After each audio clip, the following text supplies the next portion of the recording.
안녕하십니까. 반갑습니다. 여러분들 복지인연구소 채널 사랑해 주셔서 너무 감사합니다. 며칠 전에 댓글이 있었는데요. 그 댓글에서 교수님 구체적인 공부 방법 설명해 주세요 라고 했는데, 구체적인 공부 방법이라는 것이 있을까요? 다 자기에게 맞는 공부 방법을 선택해야 되는 것이 가장 중요하죠. 예를 들어서 시끄러운 곳에서 공부가 잘 되는 사람들이 있어요. 그런 분들은 카페에 가서 카공족 하셔야죠. 그러나 어떠한 분들은 조용한 데서 공부하는 게 더 집중력 있게 잘 하시는 분들이 있습니다. 자기의 성향에 맞게 공부를 하는 것이 중요한데, 그러면 사회복지사 1급 공부 방법 중에 정말 이것만큼 반드시 기억해야 할 공부 방법이 있다 그러면 오늘 그 한 가지 팁을 여러분들에게 같이 공유하고자 합니다. 이미 누누이 강조했기 때문에 여러분들 다 어떤 말 할 것이라는 것을 예상하시는 분들도 물론 있을 거예요.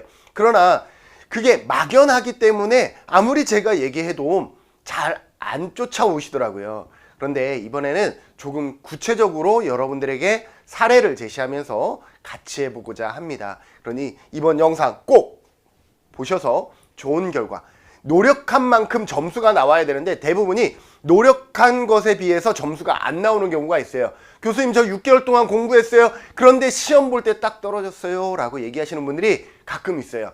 이러한 분들은 공부하는 방법 중에 한 가지를 놓치고 있을 확률이 높다. 그리고 그렇게 떨어졌던 분들 중에 복지인연구소 또 나눔의 집 채널과 같이 하면서 한 가지만큼은 분명하게 확인하고 넘어가시는 분들이 있어요. 그 한 가지를 여러분들하고 같이 공유하고자 합니다. 매번 열심히 공부했는데 떨어지셨다고요? 그러면 적어도 지적 수준은 상당히 높아졌으리라는 확신은 있습니다. 그동안 내가 몰랐던 이론들, 그리고 그동안 내가 몰랐던 정보들을 아마 공부하면서 많이 학습했으리라 생각이 되어집니다. 그러나 합격하지는 못했죠. 왜? 합격하기에 필요한 방법들은 별도로 있으니까요. 왜? 우리는 시험 점수를 높여야 하는 60점 이상을 맞아야 하는, 반대로 얘기하면 60점만 맞으면 되는 건데 왜 우리는 60점 이상 맞기를 어려워했을까? 왜 60점만 맞으면 되는데 60점을 맞추지 못했을까라는 거죠. 그것을 오늘 같이 공유해 보고자 합니다. 짧은 시간 영상이기 때문에 여러분들 반드시 살펴보시고 공부해 주세요. 자, 기출문제 여러분들이 풀어보셨을까요?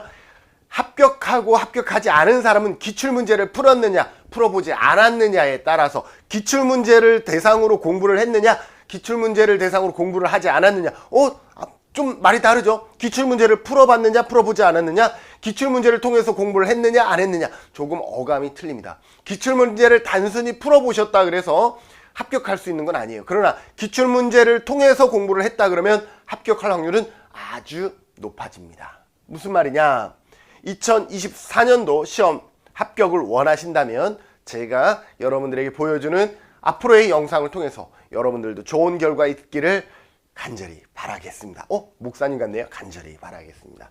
자, 공부는요, 어떤 목적을 가지고 우리가 공부를 하기 때문에 그 목적을 가졌다라는 것은 어떠한 속도보다 중요한 것이 방향이다라는 게, 이 방향은 목표를 달성하기 위한 방향입니다.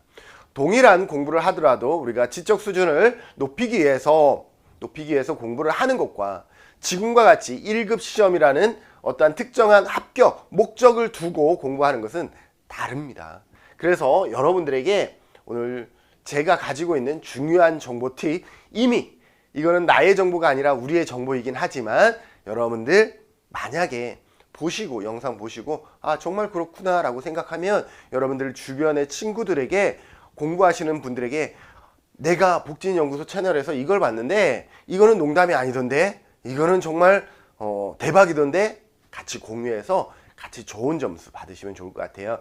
나만 1급 합격했다고 해서 그게 좋은 건 아니에요. 우리 모두의 사회복지사가 1급을 합격해서 실천의 접근 방법들이 다양해지고, 그리고 체계적이고 우리가 배웠던 신뢰도와 타당도를 높이는 실천의 방법들을 선택할 수 있는 기회가 더 증가되리라는 확신이 있기 때문에 여러분들이 단순히 1급이라는 어떤 타이틀, 인적 자본만이 아니라 그것을 통해서 우리의 실천 능력도 점보다 배가 되어지는 그러한 시간들이 될 수 있으면 좋겠습니다. 자, 그러면 기출문제를 풀어보라고 여러분들에게 제시해주고 싶습니다. 물론 여러분들 중에 김진웅 교수를 신뢰하시는 분들은 이미 제가 수도 없이 기출문제는 무조건 풀어봐야 된다라고 전달을 드린 상태이기 때문에 기출문제를 풀고 계실 거예요. 그러나 기출문제를 단순히 푸는 것에서 만족하면 절대 안 된다 그랬어요. 기출문제를 통해서 공부까지 나아가야 된다라고 했어요. 그게 무슨 설명인지를 오늘은 조금 더 구체적으로 여러분들과 공유하고자 합니다. 자, 시험 문제를 같이, 기출문제를 같이 풀어볼게요. 여기에 보면 11이라고 적혀 있는 건 11회 때 출제되었던 문제인데요. 지금 제가 조사론의 1장 부분을 가지고 왔어요. 11회 출제되었던 문제인데 이렇게 돼 있어요. 과학적 방법에 관한 설명으로 옳지 않은 것은, 과학적 방법이라는 것은 잠정적이지 않은 지식을 추구한다 그랬는데 아니에요. 과학이라는 것은 잠정적 지식을 추구합니다. 잠정적이라는 것은 임시적이에요. 임시적. 그래서 얘는 수정 가능하다라고 해요. 수정 가능성을 얘기를 하는 거죠. 그런데 잠정적이지 않다라고 했으니 얘 틀린 거예요. 과학은 잠정적인 지식을 추구합니다. 즉 수정 가능하다라는 건 잠정적, 임시적이다라는 거예요. 대표적인 게 뭐예요? 포퍼의 반중주의. 포퍼의 반중주의에 기반해서 뭐예요? 포퍼는 반중을 통해서 과학은 더 진일보한다라고 얘기하는 것처럼 과학은 어떻게 되냐면 잠정적이다, 수정 가능하다라고 얘기를 해요. 그런데 잠정적이지 않은 지식을 추구한다? 잘못됐죠. 옳지 않은 것은 정답은 1번입니다. 자, 정답 볼까요? 정답 1번 맞죠? 자, 그러면 12회 때는 어떤 문제가 출제되었는지 살펴보도록 하죠. 과학적 방법에 관한 설명으로 옳은 것은 연역법적 논리의 상대적 우월성을 지지한다? 자, 과학이라 그래서 연역법을 귀납적보다 더 상대적으로 우월하다라고 얘기하지 않습니다. 최근에는 질적 연구를 기반으로 한 귀납법적 연구가 중요하게 대두되어지고 있습니다. 그래서 뭐가 뭐보다 더 우월하다라고 우리가 단정 지을 수가 없는 것이고요.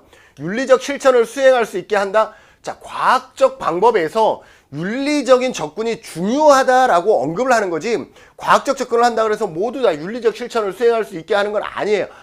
윤리적 실천을 할 수 없는 경우도 많이 있습니다. 그래서 얘도 틀린 거예요. 모든 지식은 잠정적이라는 태도에 기반한다. 여기 뭐예요? 잠정적이지 않은 지식을 추구한다가 잘못됐죠. 그러면 잠정적이라는 태도에 기반한다, 수정 가능한 입장을 취한다, 맞는 설명이죠. 그래서 정답은 3번이에요. 연구의 반복을 요구하지 않는다? 아니죠. 반복 재생을 요구하죠. 선별적 관찰에 근거한다? 아니죠. 선별적으로 관찰하면 안 되는 거죠. 그래서 옳은 것은 몇 번이에요? 3번이에요. 여러분들 이 지문 그냥 나왔을 때 여러분들 정답 찾을 수 있나요? 어려워요. 그러나 여기에서 11회 때 잠정적이지 않은 지식을 추구한다가 잘못됐고, 아, 과학은 잠정적 지식을 추구하는구나 라는 것을 여러분들이 공부를 했다 그러면 모든 지식은, 즉 과학은 잠정적이라는 태도에 기반한다. 아, 이게 맞는 설명이구나. 정답을 찾을 수 있겠죠. 자, 그러면 쭉 넘어가서 15회 때 다시 한번 문제 풀어볼게요. 과학적 방법에 관한 설명으로 옳지 않은 것은 잠정적이지 않은 지식을 추구한다. 잠정적이지 않은 지식을 추구한다. 뭐예요 지금? 11회하고 15회하고 지문이 똑같아. 근데 옳지 않은 거야. 옳지 않은 거야. 여기도 정답은 1번인데 여기도 정답은 1번이에요. 이런 출제위원들 문제 만들기 싫었나요? 어떻게? 문제도 똑같고 답도 똑같죠? 이런 문제를 우리 사회복지 1급 시험에서 내고 있습니다. 그런데 여러분들이 답을 찾지 못했다라는 건 뭐예요? 기출문제를 풀어보고 또 얘와 얘는 같은 문제가 아니에요. 그러나 여기에서 공부를 했다 그러면 아, 여기에서 옳은 것이 3번이구나를 알 수가 있는 거예요. 무슨 말이냐? 기출문제의 답만 우리가 살펴보는 것을 풀어본다라고 한다 그러면 거기에서 좀 더 나가서 공부를 하시라는 거예요. 여기에 문제를 공부를 했으면 12회 당연히 맞췄을 것이고 15회는 이거 뭐예요? 마치 이거 기출문제에서 그대로 냅니다 라고 한 거와 똑같이 문제도 동일하고 정답도 동일하고, 출제위원들 정말 이래도 되는 겁니까? 그러나 감사합니다. 우리 문제를 푸는 학생들 입장에서는 1점 거저 먹었죠. 그러나 여러분들이 이 문제가 기출문제에 있었다라는 것조차도 모르는 수많은 응시생들이 있습니다. 여러분들은 그러지 않았으면 좋겠어요. 조사는 어렵다라고 했는데 기출문제 풀었으면 한 문제는 그냥 맞출 수 있었잖아요. 그죠? 자, 교수님 우연찮게 그런 걸 가지고 사례라고 제시하면 될까요? 자, 그럼 이번엔 정책론 최근 시험으로 넘어와 볼게요. 조금 최근 시험이죠. 16회 때 정책론이에요. 정책론으로 좀 넘어와 볼게요. 사회복지 정책의 특성, 사회복지 정책은요, 우리가 사회에 어떤 문제를 해결하기 위해서, 사회가 가지고 있는 문제를 해결하기 위해서 이 문제를 가치 지향적으로 가치를 반영해서 이 문제를 해결하는 것이 정책입니다. 자, 가치 판단적 특성이 있다. 가치를 지향합니다. 맞습니다. 국민의 최저 생활을 보장하죠. 개인의 자립을 증진합니다. 능력에 비례한 배분을 원칙으로 한다. 여러분들, 능력에 비례한 배분을 원칙으로 할 수도 있고 모든 사람에게 동일하게 나눠줄 수도 있어요. 그래서 공공부조는 능력에 비례했다기보다는 최저 생활을 보장하기 위해서 지급해 주는 것이고, 능력에 비례한 배분이라는 것은 사회보험과 같은 어떠한 자기가 기여하면 기여한 만큼 급여를 주는 이러한 제도를 얘기합니다. 그래서 능력에 비례한 배분을 원칙으로 할 수도 있지만 반대일 수도 있는 거예요. 즉, 얘는 가치 중에 하나이지 사회복지 정책의 특성은 아니다라는 거예요.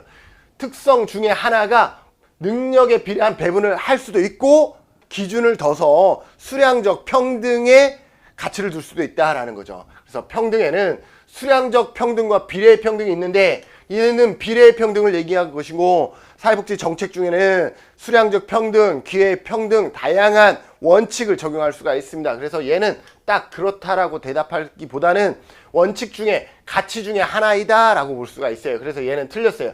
경제의 자동 안정화, 사회복지 정책은 경제의 자동 안정화 기능이 있어서 경기가 호황이면은 보험료를 많이 걷어서 통화량을 줄이고, 경기가 침체이면은 보험료를 구직급여를 많이 줘서 통화량을 늘려서 경제 또는 정치의 자동 안정화 기능이 있습니다. 맞지요? 그런데 능력에 비례한 배분의 원칙은 가치 중에 하나일 뿐 이게 사회복지 정책의 전체의 원칙이라고는 얘기할 수가 없는 거죠. 자, 그럼 19회로 넘어가 볼까요? 사회복지 정책의 원칙과 기능에 관한 설명으로 옳지 않은 것은 능력에 비례한 배분을 원칙으로 한다. 능력에 비례한 배분을 원칙으로 한다는 뭐예요? 옳지 않은 것인데, 옳지 않은 것 뭐죠? 사회복지사 1급 시험 문제 내시는 출제 위원님들 너무 이렇게 하셔도 되는 겁니까? 자, 여기에서 정답 몇 번이었어요? 4번이었어요. 그럼 19회 정답 몇 번이겠어요? 보나마나 1번이겠죠? 문제 똑같아요. 그죠? 옳지 않은 거 정답 똑같아요. 능력에 비례한 배분을 원칙으로 한다. 정답 자체가 너무 똑같죠? 이러한 부분들은요, 우리가 실수할 수 있는 부분이에요. 실수할 수 있는 부분. 그래서 어떠한 응시생들은 3번일까 2번일까 1번일까 3번일까 이렇게 고민하는데, 이 문제 16회 이 기출문제를 풀었다면 19회에서는 우리가 이거 나를 착각하게 만들지만 얘는 사회복지 정책의 원칙과 기능이 아니라 그 중에 선택할 수 있는 가치 중에 하나일 뿐이야 라고 해서 정답. 나머지 볼까요? 소득을 재분배한다, 경제의 자동 안정화, 국민의 최저생활, 사회통합, 뭐예요? 거의 똑같은 문제죠. 그래서 정답은 몇 번? 1번이다 라는 것을 찾을 수 있어요. 자, 그런데 21회 올해 시험이죠. 올해 시험에 어떻게 나왔어요? 다음 중 사회복지 정책에 필요한 이유를 모두 고른 것은 국민의 생존권을 보장한다. 앞에 문제를 풀었으면 맞아요. 사회통합 어디 있었죠? 사회통합. 맞아요. 개인의 자립성을 중시한다. 자립성 맞아요. 능력에 따른 분배, 능력에 비례한 배분을 원칙으로 한다가 틀린 거야. 그럼 얘는 틀린 거예요. 정답은 기억, 니은, 디귿. 정답 몇 번이겠어요? 4번이겠네. 이거 뭐야? 16회하고 19회 문제를 그냥 짬뽕에 했네? 그래서 정답 바로 나와요. 무슨 말인지 아시겠어요? 이처럼 이 문제와 이 문제를 여러분들이 잘 공부했다 그러면 21회 이 문제는 기출문제에서 나왔다라고 얘기해도 과히 틀린 문제는 아닌 것이죠. 그만큼 우리가 모든 과목이 이렇게 기출문제를 풀면 정답을 찾을 수 있도록 되어 있어요. 그런데 여러분들이 정답을 못 찾는 것은 공부를 안 해서가 아니라 문제는 또 다른 형태로 출제되어지는데 그 문제의 감각이 없어요. 근데 문제의 감각을 키우려면 당연히 문제를 통해서 감각을 키우셔야죠. 자, 지금 이건 뭐죠? 얘는 지역사회복지인가요? 자, 그러면 지역사회복지로는 어떻게 되느냐 한번 볼까요? 다음에 제시된 지역사회 욕구 사정 방법, 뭐 델파이 기법, 명목 집단 기법, 초점 집단 기법, 다양한 기법들이 있죠. 지역사회 문제에 대한 전문가의 지식을 갖고 있는 주요 정보 제공자가 응답 내용의 합의에 이르기까지 반복해서 설문은 개방형으로 시작해서 폐쇄형으로 구성한다. 이 정도 하면 여러분들 정답은 뭐냐면 델파이예요. 델파이. 전문가. 여기에다가 추가로 한다 그러면 익명성. 왜? 이들이 만나는 것이 아니라 이들에게 무엇을 통해서 익명성, 우편이나 메일을 통해서 이렇게 공부해두면 델파이는 끝이에요. 델파이는 뭐냐? 전문가에게 우편이나 메일을 통해서 익명성을 보장하는 가운데 어떤 주제에 대해서 개방형 질문을 주어서 합의에 이르기까지 여러 번 반복하는 과정으로서 시간과 비용이 많이 발생한다. 왜? 반복하기 때문에. 왜? 전문가이기 때문에 돈 많이 줘야 돼요. 자, 그러면 정답 뭐예요? 1번 델파이예요. 자, 20회 출제 문제 볼까요? 다음에 설명하는 지역사회 욕구 사정 방법. 전문가 나왔죠? 합의에 이르기까지 여러 번 걸친 설문. 똑같네요. 합의에 이르기까지 여러 번 걸쳐 설문. 합의에 이르기까지 여러 번 설문 실시. 반복되는 설문 문항을 통해서 패널의 이견을 수정 가능하다. 그러니 정답은 몇 번이겠어요? 3번이죠. 여기 정답 1번이고 여기 정답 몇 번이에요? 3번이에요. 지역사회 복지론도요. 이처럼 동일한 수준의 문제가 많이 나온다라는 거예요. 지역사회 복지론 여러분들 쉬운 과목 아닙니다. 점수가 안 나오는 과목 중에 지역사회 복지론 있죠. 물론 김진웅 교수와 함께 했기 때문에 여러분들 지역사회 복지론 점수가 많이 올라갔으리라고 확신합니다. 왜? 지역사회 복지론 재미없는 과목이 아니고 알고 보니 엄청 재미있고 알고 보니 우리가 해야 되는 필수 과목이었다라는 것이죠. 자, 그러면 교수님 마지막으로 법제론 한 번 더 볼까요? 교수님 법제론은 그런 거 없잖아요. 법은 아니잖아 교수님. 아무리 강조해도 법은 아니잖아요. 법제론 한번 봐볼까요? 17회 출제되었던 문제예요. 사회복지사업법상 사회복지법인, 이번엔 법인에 관한 문제를 갖고 왔어요. 관한 설명으로 옳은 것은 법인을 설립하는 자는 시장군수구청장의 허가를 받아야 된다. 법인은요 시장군수구청장이 아니라 시도의 허가사항이에요. 시도의 허가사항. 시설은 시군구의 신고사항이에요. 신고사항. 그래서 틀렸죠. 법인은 대표이사를 제외하고 이사 7명 이상을 두어야 한다. 대표이사를 제외하고 하니까 포함하고 대표이사까지 해서 7명 이상이 지금 법적으로 사회복지법인은 2개 되어 있습니다. 그래서 틀렸고요. 이사의 임기는 3년으로 하고 그래서 틀렸고요. 법인은 수익사업에 생긴 수익을 법인 또는 법인이 설치한 사회복지시설의 운영의 목적으로 사용할 수 없다. 당연하죠. 그래서 얘는 맞는 거예요. 이사는 법인이 설치한 사회복지시설의 장 또는 시설의 직원을, 이사는 장 또는 직원을 겸할 수 있다라고 했는데 직원은 겸할 수가 없어요. 시설의 장은 겸할 수가 있어. 오케이. 자, 여기까지 공부했어요. 자, 17회에 기출문제를 풀어서 이러한 내용들을 이제 공부를 했어. 자, 그러면 18회 문제 풀어볼까요? 사회복지사업법상 사회복지법인에 관한 설명으로 옳은 것은 법인 설립 허가자는 보건복지부 장관이다. 법인 설립 허가자는 누구예요? 시도야. 시도지사. 그래서 틀렸죠? 여기서 시도 나왔잖아요. 법인 설립은 시장군수 구청장에게 시고한다. 아니죠. 시도의 허가사항이라 그랬어요. 그죠? 그래서 틀렸어. 해산한 법인의 남은 재산은 설립자에게 아니에요. 이거는 뭐예요? 지자체, 보장기관이라면 국가와 지자체를 얘기해요. 보장기관에 귀속된다. 국가와 지자체에 귀속된다. 이렇게 하면 되겠죠? 이사는 법인이 설립한 사회복지시설의 장을 겸할 수 있다. 이사는 장을 겸할 수 있다라고 했죠. 옳은 것은 그럼 몇 번이에요? 4번이네요. 자, 여기 정답 먼저 볼까요? 정답 4번이었고 여기 정답 볼까요? 4번이에요. 여기에서 이사는 장을 겸할 수 있다 그랬으니 이사는 시설의 장을 겸직할 수 있다. 맞네요. 이렇게 하나 공부했더니 그 다음 바로 나오죠. 그리고 주된 사무소가 서로 다른 시도에 소재하는 법인 합병할 경우에는 시도지사가 아니라 누구에게? 보건복지부 장관의 허가를 받아야 됩니다. 그래서 틀렸습니다. 자, 그러면 20회 출제 문제 볼까요? 사회복지사업법상 법인, 전부 다 법인에 관한 문제 갖고 왔어요. 설명으로 옳지 않은 것은 이에요. 법인이 설치한 사회복지시설의 장과 직원은 그 법인의 이사를 겸할 수 없다. 겸할수 얘는 있다 했고 여기는 하나만 했고 여기는 둘 다 없다라고 했어요. 이사는 뭐 장은 겸할 수 있다 그랬죠. 그럼 직원은 겸할 수 없어. 얘는 오케이야. 근데 장은 겸할 수 있어. 그래서 얘는 틀렸죠. 정답 바로 몇 번? 1번. 나머지 안 풀어도 그냥 정답 1번. 그럼 나머지는 뭐예요? 전부 다 옳은 거예요. 파산 선고를 받고 복권되지 아니하는 사람은 임원이 될 수 없고 법인은 대표이사를 포함한 대표이사 제외하고 7인인데 대표이사를 포함한 7명 감사이사. 이사의 안건 해산한 법인의 남은 재산은 정관에 정하는 바에 따라서 국가 또는 지방자치단체 아까 뭐예요? 국가 여기 재산 설립자에게서 아니요 보장기관은 뭐라 그랬어요? 국가와 지방자치라고 그랬죠. 그러니 20회 기출문제도 17회 18회 기출문제 그냥 짬뽕 했네요. 그죠? 왜냐? 왜 이렇게 할 수밖에 없냐 하면 여러분들 사회복지사 1급 시험은 딱 정해진 내용 안에서 시험을 내기 때문에 출제위원들이요 아주 뛰어나지 않으면 새로운 문제를 만들어내기가 어려워요. 그러면 어떻게 할 수밖에 없어요? 기존의 출제 문항들을 가지고 와서 그것들을 새롭게 구성할 수밖에 없어요. 그러나 새롭다라고 해서 없는 내용들을 집어넣을 수가 없고 있는 범위 내에서 문제를 만들어야 되기 때문에 어려워요. 그래서 어떻게 해요? 기출문제에서 사용했던 기출문제는 한번 검증이 된 거잖아요. 그래서 그런 것들을 활용해서 문제를 낼 수밖에 없어요. 그러니 여러분들 어때요? 지금 몇 가지 그럼 교수님이 여기에 안 나온 과목은 뭐예요?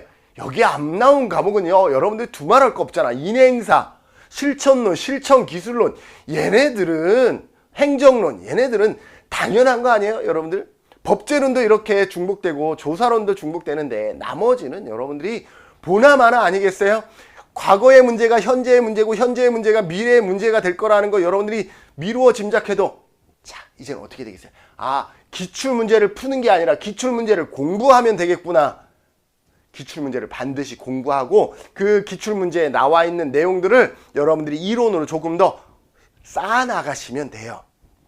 그렇게 열심히 공부하시면 여러분들이 합격할 수 있고요. 여러분들이 여기까지 들으셨는데 이제 채널 끄는 사람은 조금 안타깝지만 제가 이 영상 오늘 올릴 거예요. 이 영상 올리고 추석맞이 빅 이벤트를 하려고 해요. 그래서 기본서 5세트와 거의 17만원, 18만원 되는 기본서 5세트 8권짜리 5세트를 그냥 이벤트로 팍 그리고 기출해독이라 그래서 제가 정말 좋아하는 책 이렇게 기출문제를 중심으로 해서 88,000원짜리 기출해독 세트 요거 또 5세트를 이제까지 이렇게 빅 이벤트를 해본 적은 없어요. 빅 이벤트를 해본 적이 없는데 여러분들이 제가 나눔의 집 강의를 하다 보니 저를 통해서 어쨌든 나눔의 집이 많이 광고가 됐는데 고맙대요. 고마워서 이벤트를 하면 지원을 해주겠다 그래서 그러면 이번에 여러분들을 위해서 또 이벤트 해야지 그래서 저희가 욕심내서 또 여러분들에게 이벤트를 하니까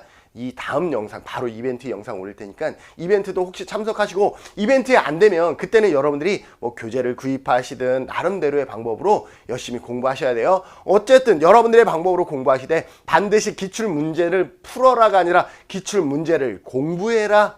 여러분들 아셨죠? 네. 그리고 공부할 때에 목차 좀 제대로 좀 봐주세요. 사회복지사 1급 시험은요 목차만 알아도 전체 흐름을 알 수 있어서 공부의 시간을 단축시킵니다. 여러분들 사회복지 법제로는 어디서부터 공부하게 해요? 역사가 엘리자베스 구민법부터 1601년부터 시작해서 정주법, 작업장법, 길버트, 스핀햄랜드, 공장법 그리고 개정 구민법, 빈민법 나오잖아요. 그럼 왜 엘리자베스 구민법부터 나오냐? 구빈의 책임을 국가에게 있다라는 것을 최초로 명시했기 때문에 법제론의 역사는 엘리자베스 구민법부터 나오죠. 그러나 행정론의 역사는 어디서부터 나오게 해요?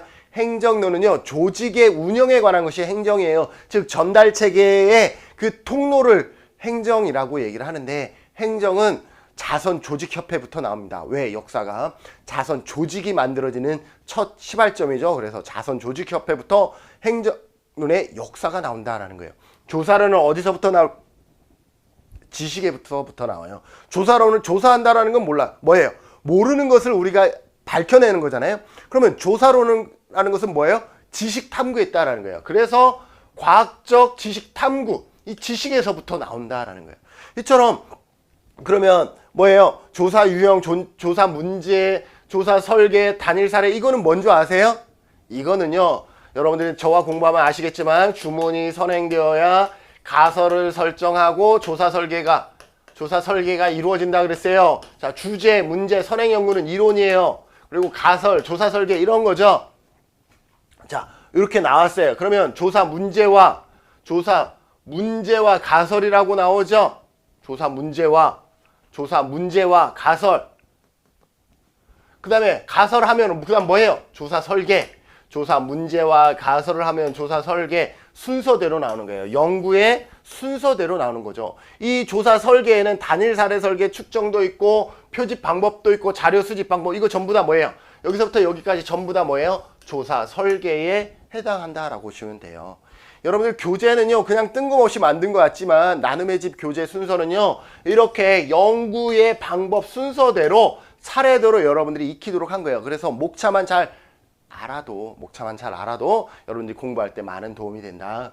제가 작년에 IMFS 합격자 수기 중에 이런 책이 있더라고요. 그래서 가지고 왔어요. 여러분들 책은 이렇게 공부하셔야 돼요.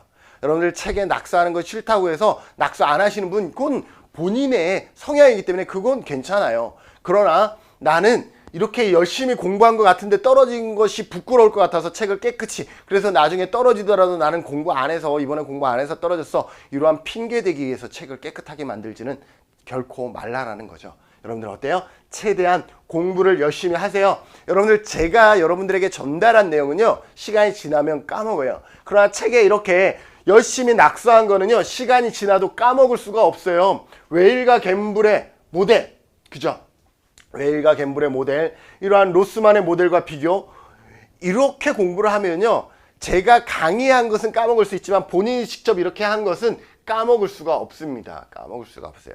그래서 여러분들의 책은 최대한 이렇게 낙서를 많이 해라. 흔적을 많이 남겨라 라고 보시면 되겠습니다. 자, 이제 마라톤입니다. 여러분들 중에 오늘부터 공부하실 분들이 있을 거예요. 아, 이 영상 보니 내가 어떻게 공부를 해야 되겠구나 알겠다. 오늘부터 공부하시는 분들이 있을 거예요. 남은 시간 잘 계산해서 적당한 속도, 건강관리 유지하시면서 공부하셔야 될 것 같아요. 저도 여기에서 계속 지금 한 달 동안 영상 촬영하다 보니까 영상 찍을 때는 조명 때문에 엄청 덥고 영상 촬영이 끝나면 또 에어컨을 켜다 보니까 엄청 춥고 그래서 목 감기가 온 것 같아요. 목이 지금 상당히 아픈데 여러분들은 그러지 마시고 자기 건강관리 하면서 열심히 해서 완주해서 배움의 기쁨 이거는 공부하는 과정에서 그리고 맨 마지막에는 합격의 기쁨까지 여러분들이 도달하시는 여러분들이 되시기를 바랍니다. 거기에 우리 복지인 연구소 채널도 시간이 되면 최대한 같이 하고자 노력하도록 하겠습니다. 작년에도 21회 시험 볼 때에도 너무 미안해서 저희가 맨 마지막에 사회복지 법제론 5점 올리기 영상 2개를 올려놨는데 그게 그래도 급하게 공부하는 분들에게 정말 많은 도움이 됐다고 합격 수기에 많이 올라와서 너무 감사했는데 올해도 최대한 내 시간을 쪼개가면서 여러분들하고 함께 할 테니 여러분들도 공부 방법 잘 익히시면서 좋은 점수 올리시기를 바라면서 이번 영상 마치고요. 바로 이번 영상 이 촬영 끝나고 바로 이벤트 영상 바로 촬영할 거예요. 여러분들 이벤트에도 혹시 아직 교재를 구입하지 않으신 분, 교재 구입하신 분은 굳이 하지 마세요. 왜? 다른 분들에게 기회를 더 드리기 위해서 응시하지 마시고 교재 구입하지 않으신 분들은 다음 영상에서 이벤트 참여도 같이 해서 좋은 결과 만들어내는 여러분과 저 우리 모두가 되기를 바라면서 이번 영상 여기서 마칠게요. 여러분들 합격을 기원합니다. 화이팅!